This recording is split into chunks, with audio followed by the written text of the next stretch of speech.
Welcome back to our channel Diana Deepthi. ఈరోజు video ఏంటంటే ఎప్పుడు కూరగాయలతోనే కాకుండా నేను చూపించే దాంతో కూడా కూర అనేది రెడీ చేసుకోవచ్చు. సింపుల్గా టేస్ట్ అయితే బాగుంటుంది. చూపించేస్తాను. కడాయి అయితే పెట్టేసాం. అయితే వేసుకుందాం. హీట్ ఎక్కాలి.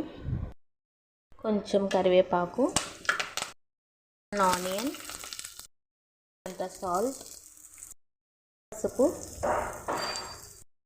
కొంచెం జీలకర్ర, కొంచెం అయితే సాల్ట్ వేసేసా, కారం, కొంచెం వెల్లుల్లిపాయలు. ఇప్పుడు మిక్సీ పట్టేసుకుందాం. కొత్తగా మిక్సీ పట్టుకోవాలి. ఓకేనా. ఉల్లిపాయలు బ్రౌన్ కలర్ వచ్చింది కదా, ఇప్పుడు మనం మిక్సీ పెట్టాం కదా, అది ఇందులో వేసుకొని వేసేసాను. ఇప్పుడైతే కలిపేద్దాం. వేసుకున్నాం కదా, ఒక 2 minutes అయితే ఉంచుదాం. ఇలాగే స్టవ్ అయితే కట్టేద్దాం. ఇప్పుడు అన్నంలో కలుపుకొని టేస్ట్ ఎలా ఉందో చెప్తాను. తిని అయిపోయింది కదా, టేస్ట్ చూస్తాను. ఇప్పుడు చాలా బాగుంది.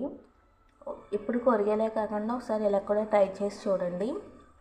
చాలా బాగా వచ్చింది. ట్రై చేసాక ఎలా వచ్చిందో కామెంట్ బాక్స్లో కామెంట్ చేయండి. Okay, bye bye.